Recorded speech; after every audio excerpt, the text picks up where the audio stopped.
Adding Vanilla Visa gift card to Venmo. In this video, you are going to learn how to add Vanilla Visa card to Venmo. So let's get started. Open Venmo app. Ensure you have the latest version of the Venmo app installed on your mobile device.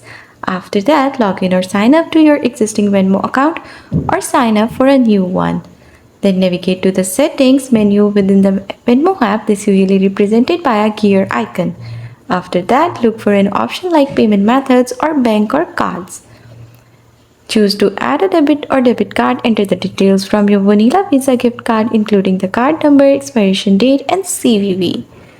Venmo may require you to verify the card. This often involves sending a small amount to your card, and you will need to confirm the transaction to complete the verification process. After verification is done, check if your Vanilla Visa card is successfully added as a payment method. That's all. That's how you will be easily able to add Vanilla Visa gift card to Venmo.